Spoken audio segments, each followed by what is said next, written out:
Good morning, guys. Mornings at the beach. They're always the best. Actually, guys, hindi na nga maaga yung gising ko kasi kagabi may work pa ako until mga 10:30, ganyan. And before that, shucks, may mga dumi pa ata yung mata ko. Palagi akong late na natutulog because of work, ganyan. Parang aga ko nakatulog. Tapos ngayon lang din ako nagising, parang nakabawi ako sa tulog talaga. So, 10:30, mga 11, tulog na ako. And now it's 7 a.m. Ayan. Guys, kung may nakikita kayo na na parang building dito sa likod. Ayan, yung parang building sa likod ko. That's Spinnaker or Spinnaker. Yun yung condo na ginagawa nila dito. Anyways, guys, lakad tayo ng konti. Pakita ko sa inyo kung ano itsura nitong Club La Ia Cocoons in the morning. Dati kasi dun tayo sa taas, diba, sa Cocoons. So ngayon, pasadahan lang natin, daanan lang natin ang mabilis and then balik tayo agad dito. Pakita ko lang ulit dun sa mga hindi pa nakakapanood ng vlog ko before. Yun, kung hindi pa kayo nakakapanood nun, panoorin nyo yun if you're interested. Yung mga units doon ay cocoons. Dito kasi tayo sa Camperisti, also in Club La Ia, pero yung units naman dito ngayon ay camper vans. Anyways, guys, lakad tayo, punta tayo sa cocoons. Talaga dito sa beach, dito kasi kami palagi ito kasi yung malapit na beach sa amin, sa Manila. Kaya every time na parang feeling namin gusto nang mag-unwind or ganyan, dito kami sa La Ia pumupunta kaysa Boracay kasi ang layo ng Boracay. And sabi ko na rin naman, diba, in a previous vlog, bakit may hesitation ako to travel sa country and magpunta sa iba't ibang beaches. Yun nga, kasi nahirapan ako sa commute dito sa atin. Ito, sasakay ka na ng kotse, andito ka na in mga 3 hours. Anyways, so guys, this is Captain Barbosa. This is one of the restaurants na pwede kayo mag-breakfast at night. This is open to the public, no?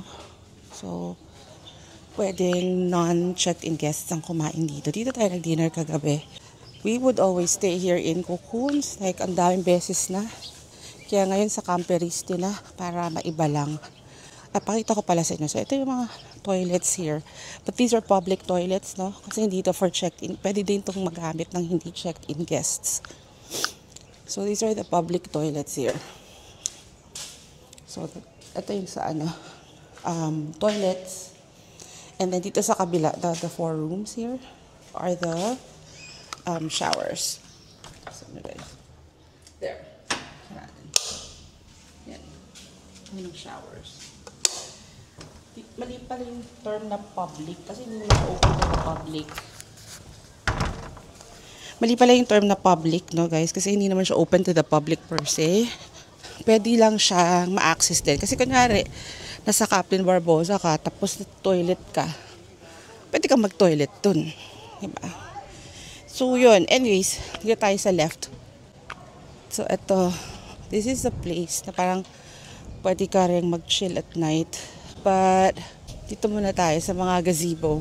So, hindi ko na alam kung ano yung rates ngayon ng gazebo But in the past kasi, pag kami dito sa gazebo, parang additional 1.5 a day, parang ganun, for 8 a.m. to 6 p.m. na yun na use. And then, every person ay 1,000 pesos yung parang entrance fee. Yung gazebo ay good siya for a number of persons lang. Kung minsan, na naka-check-in kami dito sa Cocoons, tas kinulang kasi yung Cocoons noon sumobra kami, tas wala na available na Cocoons. So mayroon kaming mga kasama na doon namin chinekin sa katabing resort. So kumuha kami ng isang ganito pa. Para during the day, may iwanan sila ng gamit. Tas kami din parang nagpiktik na. Yung namin before, nandun pa yung rooms namin. Di pag nagliligo, at least meron kami gazebo. So yun yung rate before, guys. Lakad tayo. Tuloy-tuloy yung yung construction ng Spinnaker. Guys, ang mahal dito ng unit. We were thinking of getting one, to be honest. Pero inisip lang namin kasi halos the same na rin siya ng house and lot nila dito sa Club La Ia. So parang mahalan kami. Anyways, let's look at the pool, guys.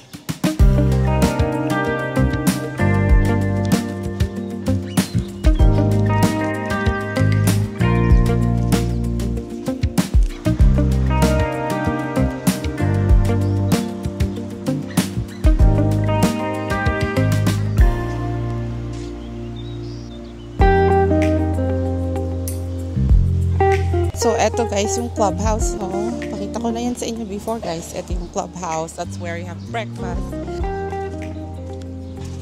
Ito sa other side guys. All the clusters here that you see are called the poolside cocoons because malapit sila sa pool. So those are the poolside cocoons. And then may clusters sa likod eh. Nakikita nyo guys. Pakita ko sa inyo. And then they would have clusters at the back. You know.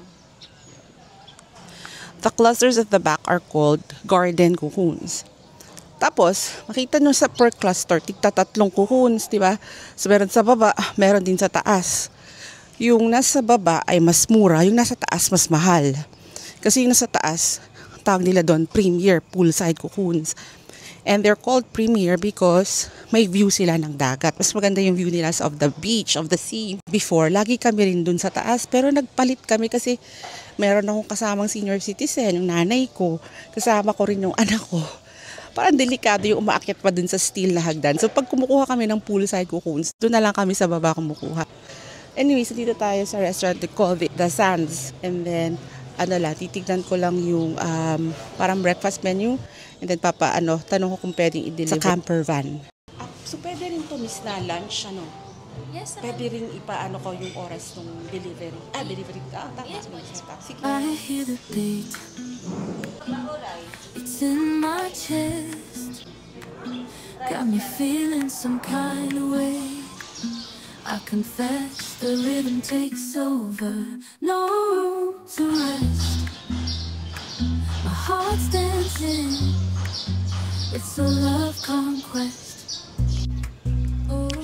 Now we're going back to Camperisti. So pakita ko sa inyo kung paano bumalik from The Sands. Dito tayo dumaan kasi kanina doon na tayo dumaan sa sa may gazebo. My heartbeat, yeah, it's pumping so loud. It's the rhythm of love, baby, that I found when the music plays. I just can't help but sway. Nothing else matters. It's my heart that obeys.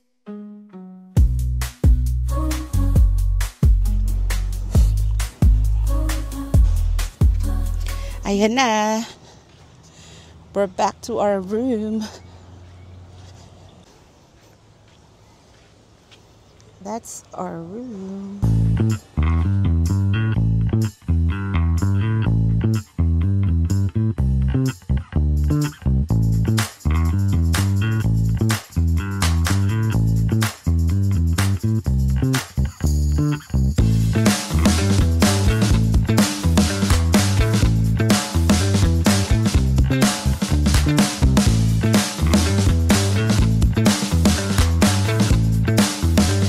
We got orange juice and coffee, corned beef, bangus for 1 shito.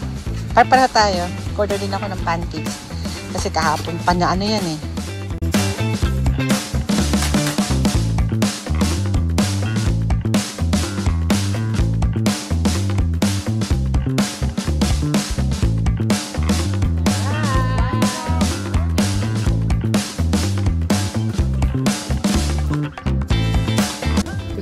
Kape guys. Yan na, hindi na natunaw.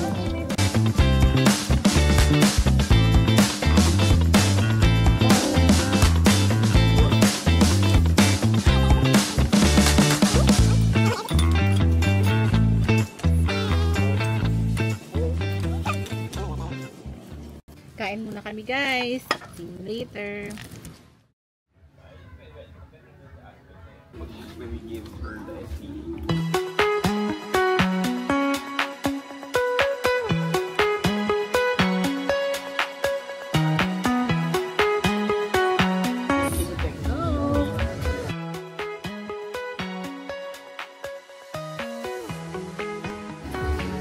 tayo din guys.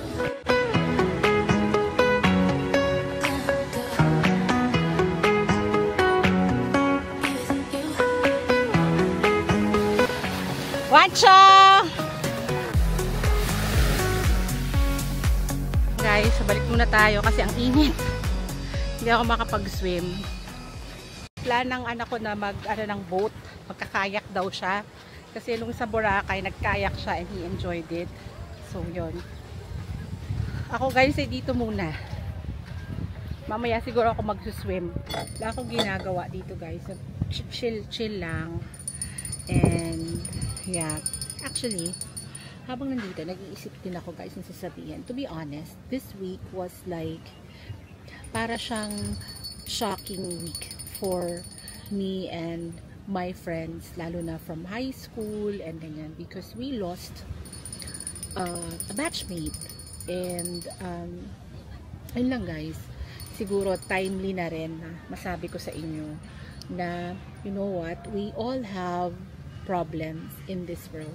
Ako, nakikita nyo ako nagvo-vlog, masaya ako sa vlog, pero mainitin din ang ulo ko in real life because I am going through a lot. We are going through a lot and every family will go through a lot. Family or kahit sino.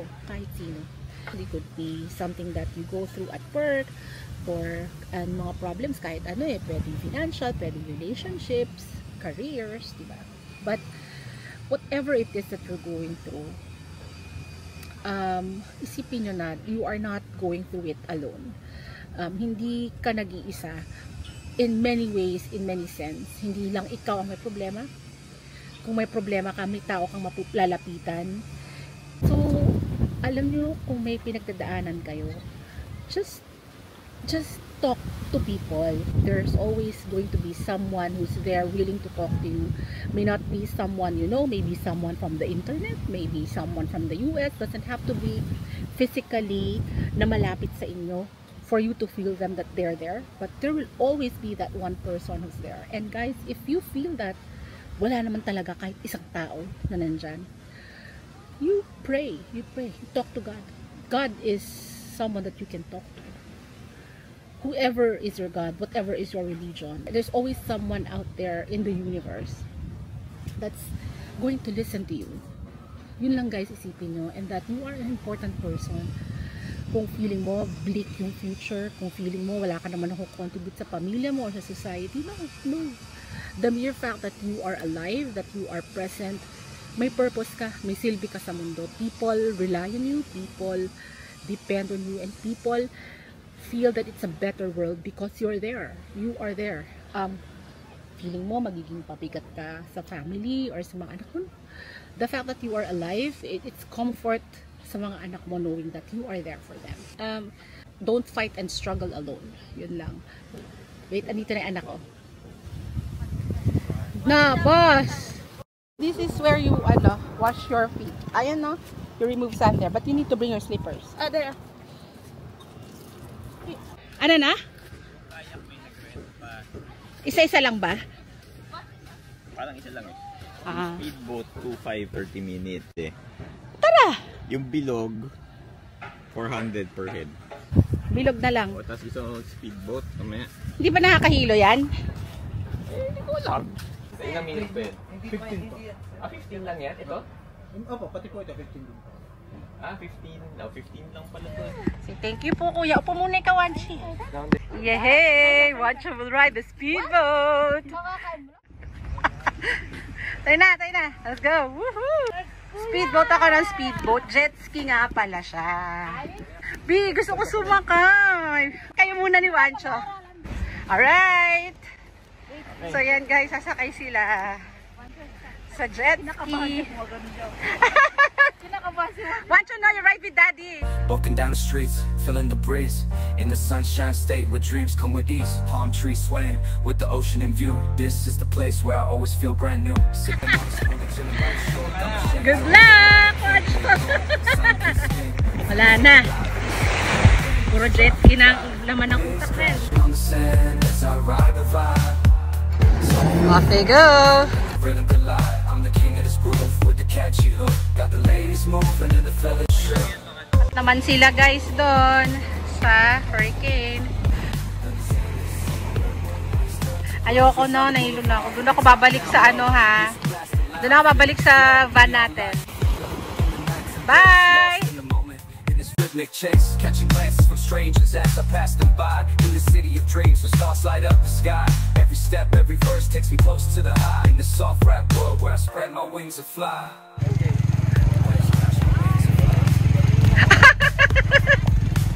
Hindi na ako, B. Kayo na lang. Waves crash. Balik na ako sa van. Soft rap flowing, let the rhythm collide. Guys, so nandito ako sa room. Parang nasunog na ako na isang side lang. Magre-reapply ako ng sunblock at magluluto ako ng rice ko. Ay nako guys, ayun, pakita nyo. Hindi ko alam kung makikita nyo dito sa window. So meron kayo makikita dyan na parang nasa yung bilog, nasa Bavida Hurricane. Hindi ko alam talaga guys ang tawag dyan, ano. So, ayan, sila yan. Ano kami? 4 lang kasi kami guys. Bali 5 lang pala kami. So, kailangan daw minimum 6. Nag-back out pa ako. Tapos, tinignan nila yung positioning. So, parang may mga kuya, parang ngala, tatabingi ito. So, sumakay sila. Sinamahan nila yung anak ko tsaka yung asawa ko. So, yun, may mga kuya silang kasama dun sa ride. 30 minutes yan. Tapos, parang susunog na ako. Actually, guys, kasi sumakay ako ng jet ski. Hindi naman ako na-picturean. Wala man lang video ko sa jet ski. But anyway, so, sinamahan ko yung anak ko. So, diba kanina, yung husband ko tsaka yung anak ko. Tapos nag-swap kami kasi gusto ko matry. So sumakay ako doon. Tapos parang ako nahilo. Kasi parang si kuya, binabangga na yung waves. Tapos parang uga ako ng uga. Nahilo ako, guys. Pinapanood ko sila dito sa bintana. Hindi ko alam kung nakikita nyo, guys. But ayun, nandyan lang sila. Nandyan lang sila. So yun guys, ito nga pala gumagamit ako nitong sunstick. Ito yung ginalagay ko pagka nagbe-beach. Kasi ito yung pinakamadaling i-apply. Re-apply lang ako ng re-apply. Kasi guys, pag hindi, mabilis mabilis na mawawala din yung sunblock. Tsaka talagang kailangan mo namang i-re-apply yung sunblock. Mahirap na. Pagka nasunog tayo guys. Ang hirap din na magpaputi. Tsaka syempre, protection yan, hindi lang sa pagpapaputi. So lahat yan, lalagyan ko pati hand, pati yung likod, batok, likod, ganun. Lalagyan natin. This is what I use. Hindi to sponsored guys. Bumibili talaga ako. Isntree hyaluronic acid airy sunstick SPF 50. Pero alam nyo guys, ginagamit ko pag nagbe-makeup ako. Hindi to. Iba yung ginagamit ko. Parang hindi maganda yung kapit ng makeup ko pag ito yung ginagamit ko. I use Medicube. At saka, yung isa? What's the other one? And Cell Fusion C kapag sa makeup. Mas gusto ko yung kapit ng makeup pag ganun yung klase ng, para siyang serum type ng sunblock.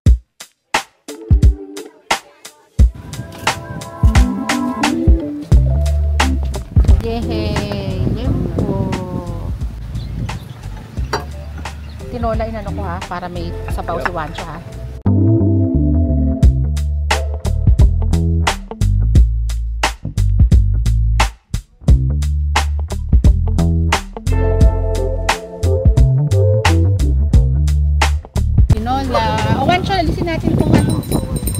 Help me, remove mo yung mga plastic dyan. Wala yata yung orange. Yempo. Masarap nga ang tinola niya. Masarap ang tinola niya. Okay lang.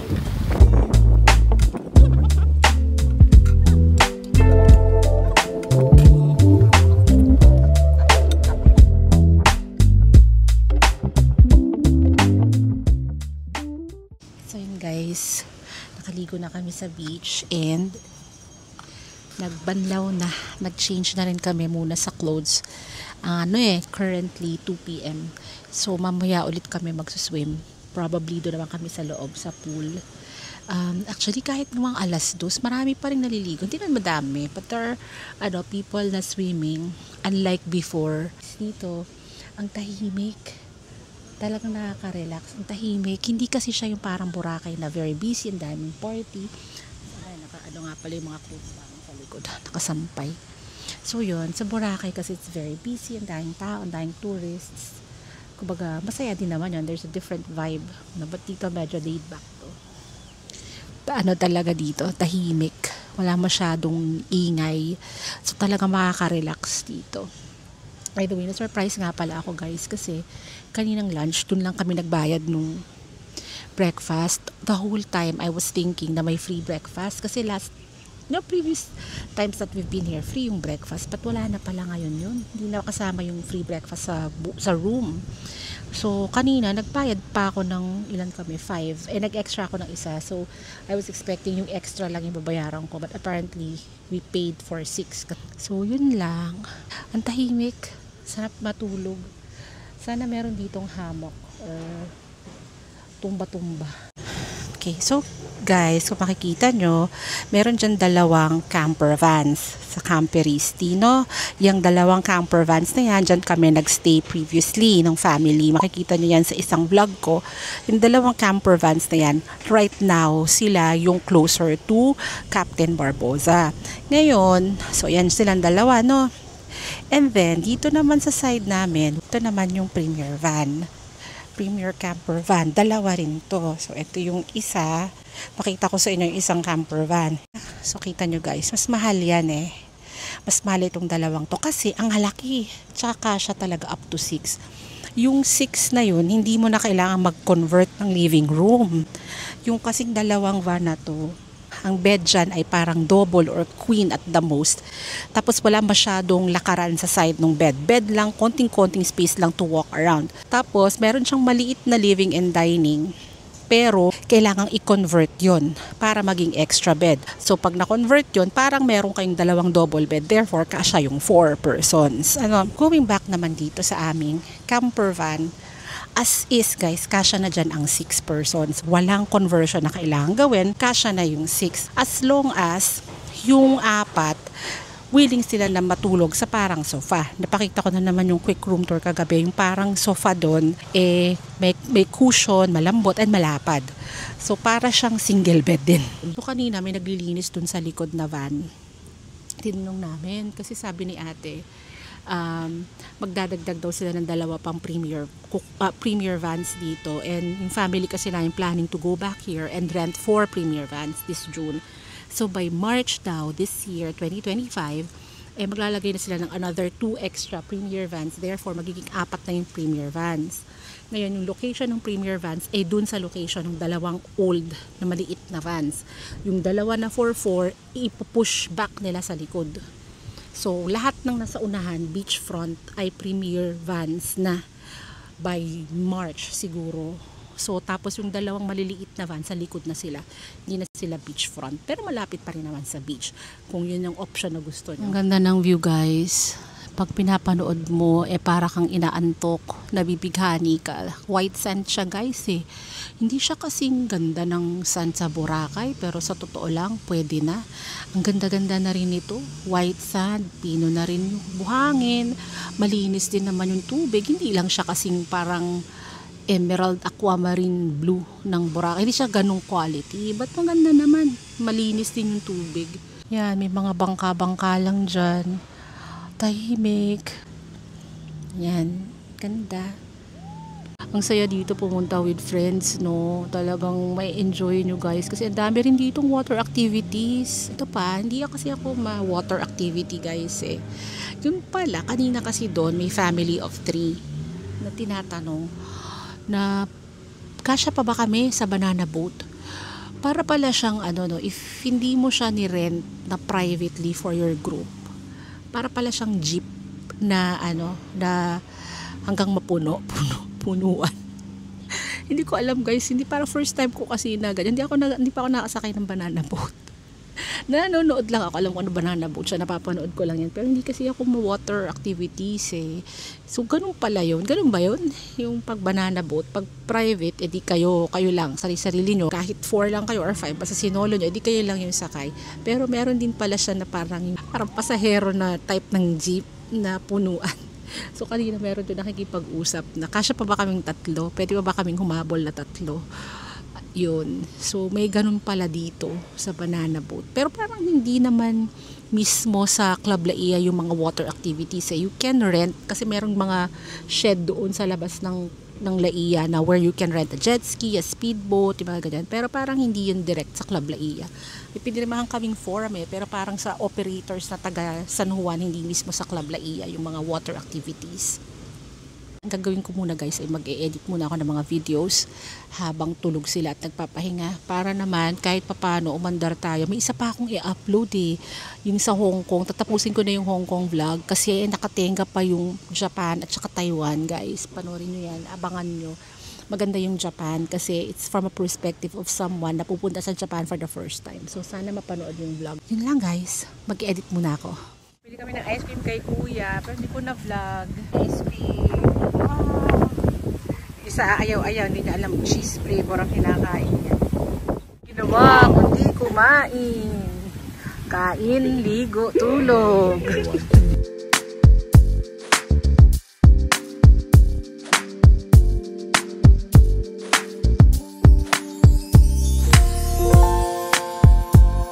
Pizza, this is 4 cheese. Buksan lang natin, right?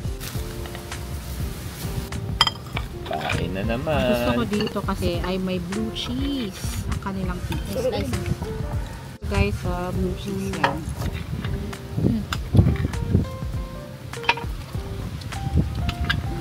Sira ang diet ko dito. Sira talaga diet. Ah! Ang lakas! Thank you muna.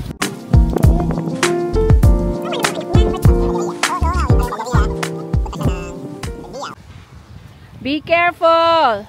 Ano, pwede daw? Pwede na?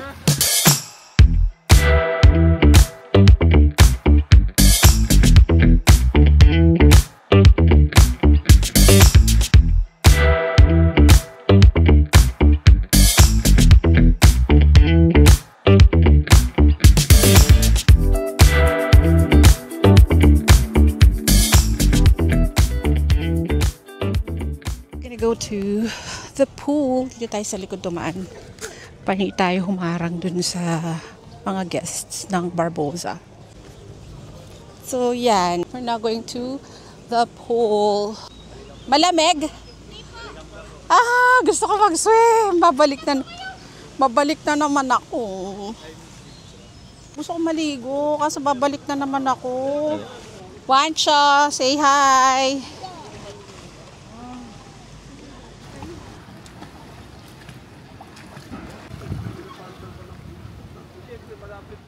So, yun guys, I'm gonna go up again to the sands. Mag-order tayo ng dinner. Papa-deliver ulit natin sa ating camper van.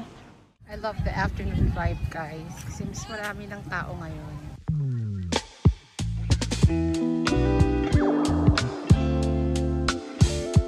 Gusto ko yung ganyan.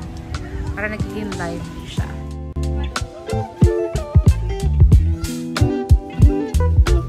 Makikilinis lang ha.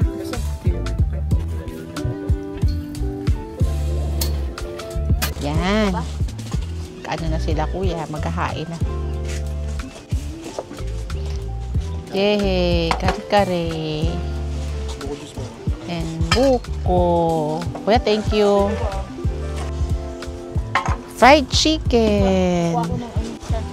And rice. Teka, magbabayad muna tayo.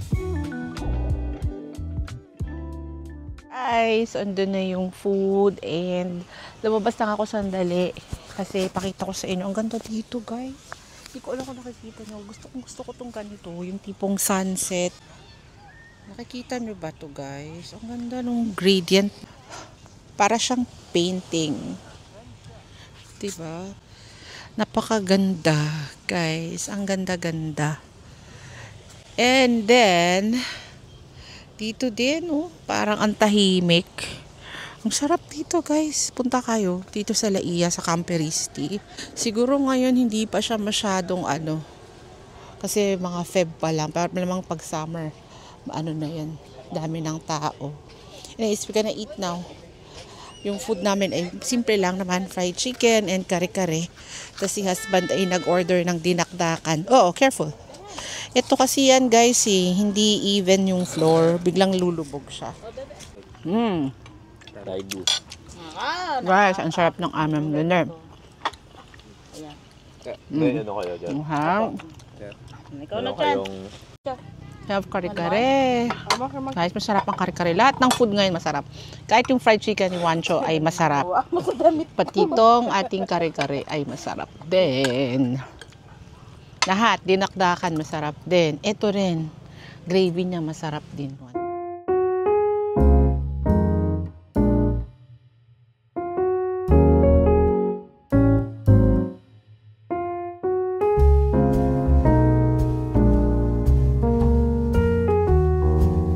My mojitos.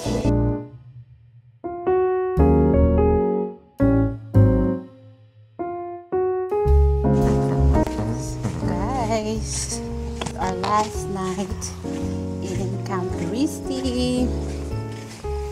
Bukas, pabalik na ulit kami ng Manila. Back to work on Monday. Nga,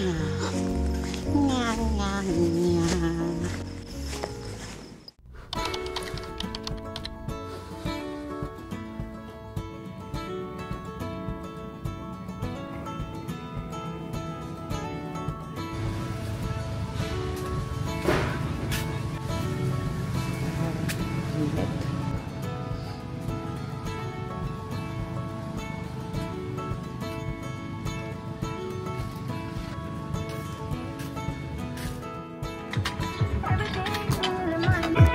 You baby and I died tonight.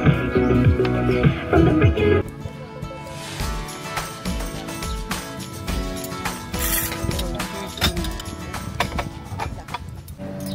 Shirataki rice, eggs, corned beef. Guys, this is our last day and nagje-jet ski na naman ang anak ko, guys. Favorite niya ang jet ski. So, ayan, nag-ano na naman kami, guys. Ito ay 30 minutes, 2,500. Pero mababait naman kausap sila kuya dito. So, dun sa 30 minutes na yun, hati-hati kami. Basta ang constant doon na yung anak ko, 30 minutes siya nakasakay sa jet ski. Tapos palit-palit. Si ate, nakasakay din siya. Ngayon, si kuya Christian, nakasakay. Mamaya, si daddy naman ang sasakay. So, kumbaga yung 30 minutes, pwede naman magpalit-palit. Kasi yung anak ko, 12 years old, na papayag lang siya na tatluhan sa jet ski kapag ang nagda-drive is kumbaga professional sila kuya. Pagka ang magda-drive ay kunyari kami, na hindi naman kami professional, kumbaga tuturuan lang kami on the spot, hanggang 2 tao lang yung pinapayagan nilang sumakay sa jet ski. So yun guys, check out time is 12, naghihintay kami ng 12. Ngayon ay wala pang 11 eh, 10:45. So meron pa kaming 1 hour 15 minutes. Hindi naman strict dito. As long as kilala na rin kami dito, madalas kasi kami dito sa Club Laia. Kaya yun, kahit mga 12:15, mga ganun 12:30, okay lang yan dyan sa reception. So yun guys, papahinga lang tayo ng konti before mag-check out and manonood mag-jet ski sa aking anak. Nasaan na sila? That's them. Diyos ko guys, favorite na anak ko talaga ay water sports. Araw-araw dito. Alam nyo, sa isang punta dito, mauubusan kami dahil kahapon na lang nag-hurricane, nag-kayak, nag-jet ski. Ngayon jet ski na lang, pauwi na lang kami, naka-jet ski pa. Guys, bili muna tayo ng something to eat in Captain Barbosa. 12 noon yung checkout, it's 11. So, pwede pa tayong bumili ng food. Pa-serve natin. So, we're checking out na at 12.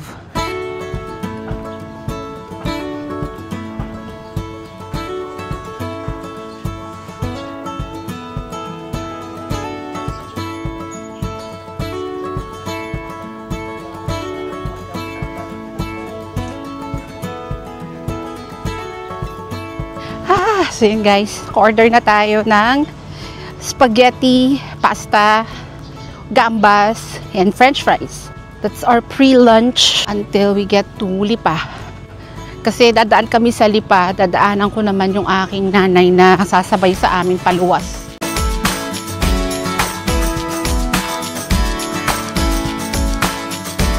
Got mango shake, gambas, pasta, french fries for the little boy. So guys, we're ready to check out now and dito ko natatapusin ang aking vlog. If you haven't yet, guys, please don't forget to subscribe to my channel, like and share this video if you enjoyed it. I hope you enjoyed this one, guys, and I'll see you in the next one. Bye!